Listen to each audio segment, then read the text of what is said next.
Somalia के समुद्री डाकुओं को जिस तरह से भारतीय नौसेना ने पटका, उसकी चर्चा दुनिया भर के कई देशों में हो रही। बीते दिनों जितनी घटनाएं समंदर में देखने को मिली, उसने अमेरिका समेत कई देशों को चिंता में डाल दिया है। और ऐसे में भारतीय नौसेना का ये एक्शन देख जहां 35 समुद्री डाकुओं ने सरेंडर कर दिया, एक देश खुद को रोक नहीं पाया। ये देश बुल्गारिया है। बुल्गारिया की उप प्रधानमंत्री पीएम मारिया गैब्रियल ने भारत को थैंक्स कहा है। दरअसल भारतीय नौसेना ने 40 घंटे की खोज के बाद सोमालिया के समुद्री डाकुओं द्वारा हाईजेक शिप एमवी रूबेन को बचाया। मार्कोस कमांडो के आगे समुद्री डाकुओं ने हाथ खड़े कर दिए और नौसेना ने इस ऑपरेशन को सफलता के साथ पूरा किया। इसमें बुल्गारिया के 7 नागरिकों को भी सुरक्षित बचाया गया और इसके बाद ही बुल्गारिया ने भारत के एक्शन की जमकर तारीफ की और धन्यवाद दिया।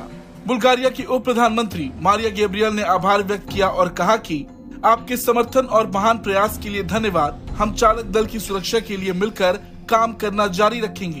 बुल्गारिया की उप प्रधानमंत्री ने इस ट्वीट में पीएम मोदी और विदेश मंत्री एस जयशंकर को टैग किया था। बड़ी बात यह रही कि उनके इसी थैंक्स के जवाब में भारतीय विदेश मंत्री एस जयशंकर ने दिल छू लेने वाली प्रतिक्रिया दी। उन्होंने कहा, दोस्त इसी के लिए होते हैं। अब अगर इस पूरी घटना की बात करें तो जहाज एमवी रूबेन का सोमाली समुद्री डाकुओं ने अपहरण कर लिया था। नौसेना को पता चला कि समुद्री डाकू इस जहाज के जरिए समुद्र में डकैती की गतिविधियों को अंजाम देने के लिए निकले हैं। इसके बाद नौसेना ने इस ऑपरेशन को अंजाम दिया और 35 सोमालियाई लुटेरों को सरेंडर करना पड़ा। नेवी के जवानों ने चालक दल के 17 सदस्यों को भी वहां से सुरक्षित निकाला। नौसेना ने सोमालियाई समुद्री डाकुओं के खिलाफ इस ऑपरेशन के लिए अपने P-8I समुद्री गश्ती विमान, फ्रंटलाइन वॉरशिप INS कोलकाता और INS सुभद्रा को उतारा। इसके साथ ही साथ मानव रहित एयरक्राफ्ट से उन पर नजर रखी गई। हालांकि इसके बाद जो हुआ, जिस जाबाजी से इस ऑप को अंजाम दिया गया, वो सबने देखा। बुल्गारिया के अलावा और भी कई देश हैं जहां इसकी चर्चा हो रही। आपको नौसेना की बहादुरी पर क्या कुछ कहना है, कमेंट करके जरूर बताएं। यहाँ पर इंडियन नेवी की एक वीडियो बड़ी तेजी के साथ वायरल हो रही है। उस वीडियो में देखा जा रहा है कि सोमालिया के जो डाकू हैं वो इंडियन नेवी के सामने जो है घुटने टेक कर बैठे हुए हैं।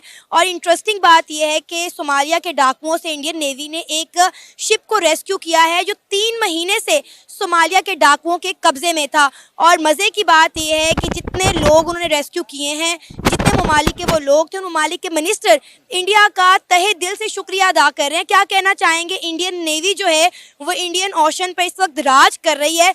कोई भी मसला आता है इंडियन ओशन में तो सबसे पहले मदद को पहुंचती है। देखिए बिल्कुल ऐसे जैसे आपने कहा इंडिया की नेवी राज कर रही है। इंडिया वैसे ही पूरे वर्ल्ड पे इस वक्त राज कर रहा है। वो कोई भी आप चीज उठा के देख लें। और जैसे आपने बात की, सोमाली पायरेट्स जो थे वो सबके लिए सरदर्द बने हुए थे। लेकिन जैसे ही इंडियन मार्कोस ने जाके अपने ऑपरेशन स्टार्ट किए, देखिए आज से कुछ अर्सा पहले उन्होंने एक शिप से बचाया था, सोमाली पायरेट से बचाया था, जिसमें कोई 20 पाकिस्तानी भी थे, जिसपे हमने उनका शुक्रिया भी अदा किया था। उसके बाद आप ये देख लें, मतलब कि जो भी है, जिस तरह से इंडियन मार्कोस, कुछ भी मसला हो जाए दरिया के अंदर, समंदर के अंदर, आपको वहां पर इंडियन मार्कोस नजर आएंगे। क्यों? क्योंकि वो अपने बजट पे इतना ज्यादा हिस्सा लगा रहे हैं और लगा रहे हैं, तो फिर वो नजर भी आता है कि यार उनकी जो नेवी है, उनकी जो आर्मी है, वो काम भी कर रही है। बरक्स देख लें, हम भी लगाते हैं, इतना ज्यादा हम भी लगाते हैं, लेकिन हमारा वो नजर नहीं आता कि यार हमारी जो नेवी है वो कहाँ पर गई हुई है। देखिए पिछले दिनों भी हमने एक न्यूज़ सुनी है कि जी पाकिस्तान वाले इंडिया की मदद चाह रहे हैं। हमारे कुछ लोग जो फिशरमैन जो है वो गायब हुए 1 दर्जन के करीब जो थे हमारे मछेरे मिल नहीं रहे थे। 5 से 7 दिन हमारी नेवी ने हमारे उन दर्जन के करीब मछेरों को ढूंढने की कोशिश की, लेकिन जब वो इसमें कामयाब नहीं हो सके तो पाकिस्तान के जो सियासतदान हैं उन्होंने पाकिस्तान के वजीर आजम को मनाया कि वो इंडिया से मदद लें, इंडियन नेवी से मदद लें कि वो हमारे लोगों को ढूंढ कर लाए। यार देखिए बिल्कुल ऐसा ही है। जो इंडियन इस वक्त चल रहे हैं ना, इंडियंस रिलीजन से कहीं ऊपर निकल गए हैं। वो ह्यूमैनिटी का सोच रहे हैं। उन्हें पता है कि यार अगर किसी की मदद हो जाएगी तो उससे हमारा कुछ बुरा नहीं होने वाला। देखें, और hats off to Indian navy और मार्कोस को जिस तरह से उन्होंने पाकिस्तान की पहले भी मदद की, और आई थिंक सो अगर अब हम मदद मांगेंगे तो अब भी करेंगे। चलिए, आपने जैसे बात की थी अभी पायरेट से बचाया है, तो देखें इंडिया की आप इस वक्त नेवी को देख सकते हैं, वो बहुत ज़बरदस्त जा रहे हैं। वो उनको कोई भी आप उठा के देख लें, ऑपरेशन जिस ऑपरेशन में भी हैं वो आपको टॉप ऑफ द लेवल नजर आएंगे। बरक्स दूसरे जो हैं बाकी पाकिस्तान की भी हमने हमेशा सुना है कि नंबर 1 आर्मी है, नो डाउट है, लेकिन हम उस तरह से काम अब नहीं कर पा रहे। पता नहीं इसके पीछे क्या रीजंस है। ओवरऑल अगर बात करें तो इंडिया वैसे ही भाई इस वक्त हर फील्ड में बहुत ज्यादा ऊपर निकल चुका है। लेकिन हम आज ये देखें ना, हमने इंडिया की जानिब से हमेशा एक चीज देखने को मिली है कि वो लोग जो है ह्यूमैनिटी फर्स्ट रखते हैं। वो ये नहीं देखते कि अगले बंदे का किस मजहब से ताल्लुक है, वो कहते हैं कि इंसानियत को फ़रोग दें। अभी आपको पता होगा कि यूएन में जो है इस्लामोफोबिया के हवाले से एक रेजोल्यूशन पर जो है वो मीटिंग जारी थी। इंडिया इंडिया ने उस पर वोट नहीं किया। इंडिया ने कहा कि इस्लामोफोबिया के अलावा और भी बहुत सारे मज़ाहिब हैं, हिंदू हो गया, सिख हो गया, बुद्धिस्ट हो गया, उनके खिलाफ भी प्रोपोगेंडा होते हैं, उनको भी महफूज करने की ज़रूरत है। बिल्कुल ऐसा ही है। देखें, ज़ाहिरी सी बात है, आपको रिलीजन फोबिया पे काम करना चाहिए। देखें, हम सिर्फ ये नहीं चाहते कि कोई इस्लाम पे बात ना करे, हम ये भी चाहते हैं कोई हिंदुज़म पे भी बात ना करे, क्रिश्चियनिटी पे भी बात ना करे। अब एज अ ह्यूमन हो के सोचो, जो जितने भी लोग हैं सबको इक्वल राइट्स देने चाहिए, नो मैटर वो मुस्लिम है, नो मैटर वो क्रिश्चियन है, जो भी है। तो यार इंडिया के ये बहुत ज़बरदस्त स्टेप है। देखें जिस तरीके से उन्होंने कहा कि जब रिलीजन फोबिया पे काम करे बनिस्बत इसके कि इस्लामोफोबिया पे, हमारा इस्लाम भी हमें यही दर्ज देता है कि ह्यूमैनिटी सबसे ऊपर है। अब पहले ह्यूमैनिटी का काम करें। और इंडिया इस वक्त देख लें आप, इंडिया बिल्कुल ह्यूमैनिटी पे काम कर रहा है। आपने पिछले दिनों में इंडिया के जितने भी प्रोजेक्ट्स हैं आप देख लें, एक दौर था कि इंडिया को क्रिटिसाइज किया जाता था वो कश्मीर पे काम नहीं कर रहे या कश्मीर को दबा रहे हैं, लेकिन अब देख लें मोदी ने जैसे जाके उधर 6500 करोड़ का बजट दे दिया या 209 प्रोजेक्ट्स दे दिए, या जो भी डिफरेंट स्ट्रेटजीज थी वो अपना के कश्मीर को भी वो आगे ले आए हैं। मतलब कहने की बात यह है कि इंडिया में जो एक दौर में मुसलमानों पर जुल्म किया जाता था, अब वो मुसलमान जो है वो निकल के सामने आ गए हैं और वो बता रहे हैं कि जी हम पाकिस्तान से ज़्यादा सेफ इंडिया। बहादुरी वाली बात है कि किसी गैंगस्टर्स के एरिया के अंदर वो भी या तो ज़मीन हो तो बंदा जाके उसके मुकाबला भी कर सकता है।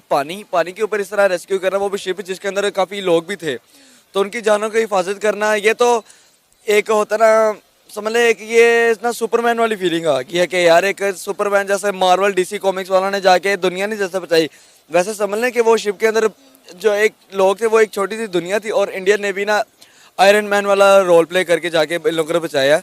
क्योंकि यार हर एक ज़िंदगी ना एक बहुत इंपॉर्टेंट होती है, बेशक वो मर्द है, औरत है, लड़का है, लड़की, जो मर्जी है, लेकिन उन लोगों ने ना इंडियन नेवी ने ये नहीं देखा कि यार इसमें इंडियंस कितने हैं, पाकिस्तानी कितने हैं, बंगाली कितने हैं, इथोपियन कितने हैं, जो भी हैं, उन लोगों ने देखी इंसानियत। और हर एक कंट्री की नेवी को देखनी चाहिए था। मुझे तो हैरानी हो रही है कि इंडिया ने किया, पाकिस्तान की नेवी कहाँ पे थी। अरे पाकिस्तान की नेवी तो पिछले कुछ दिनों से जो है अपने गुमशुदा लोगों को ढूंढने की कोशिश कर रही है, लेकिन पाकिस्तान तो हमारा मसला, मैं आपको बताता हूँ पता क्या मसला है।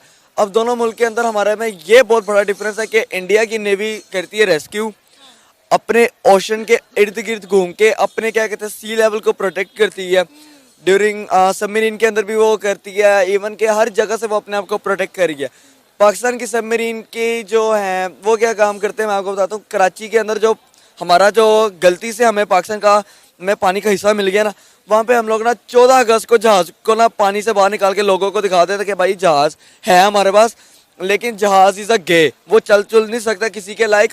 हम लोग बस आपको दिखा सकते हैं, हम लोग कभी इंडिया का मुकाबला नहीं कर सकते। हम लोग बस बातें ही कर लेते हैं कि यार क्या कहते हैं, हम लोगों की फ़ौज बहुत स्ट्रॉन्ग है। फ़ौज स्ट्रॉन्ग है inside of Pakistan, not outside of Pakistan. अब यहाँ से फ़ौज गुजरेगी, अब हम डर जाएगी। क्यों डरें हम? हमारी फ़ौज हमारी रखवाली के लिए होती है, हम फ़ौज हमें क्यों डराती है?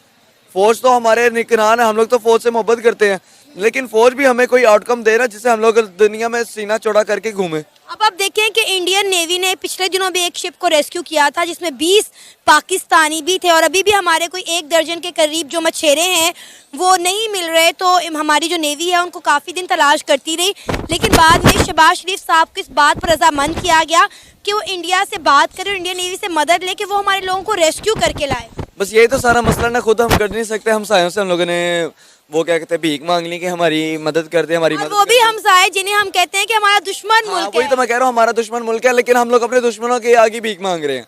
हम लोग फिर क्या तरक्की कर रहे हैं जब हमारे हुक्मरान किसी के मुल्क में जाके हुक्मरानी कर रहे हैं कि हमें यार हमारे बंदे छुड़वा के दो। यार वो हमारे बाप के मुलाजिम थोड़ी ना।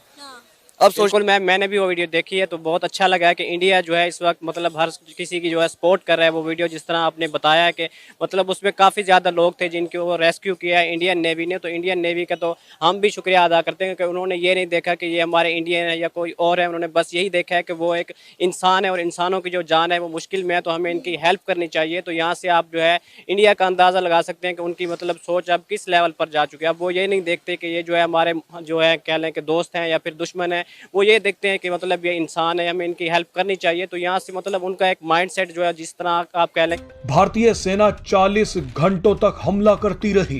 भारत के मरीन कमांडोज पहली बार ऑपरेशन के लिए आसमान से कूद पड़े। इन कमांडोज ने 3 देशों के नागरिकों को बचाया और 35 समुद्री डाकुओं को दबोचकर भारत ले आए। ये घटना इतनी बड़ी है कि दुनिया के कई देश भारतीय सेना की जमकर तारीफ कर रहे हैं। जिस समय दुनिया भर के देश आपस में लड़ रहे हैं, ठीक उसी समय भारत दुनिया को बचाने के लिए अकेला ही भिड़ रहा है। भारतीय सेना के इस ऑपरेशन की कई तस्वीरें कैमरे में कैद हो गई हैं। कैमरे में वो सबूत कैद हुए हैं जो दुश्मनों का खून सुखा देंगे। कुछ देश तो अब पीएम मोदी और विदेश मंत्री एस जयशंकर को बधाइयां भी दे रहे हैं।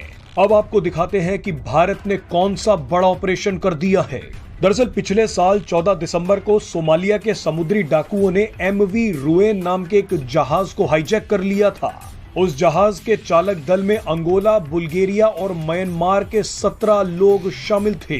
पिछले 3 महीनों से सोमालिया के ये डाकू इस जहाज को अलग अलग जगहों पर ले जा रहे थे। इस जहाज का इस्तेमाल दूसरे जहाजों का अपहरण करने के लिए कर रहे थे। फिरौती के लिए करोड़ों रुपए मांग रहे थे।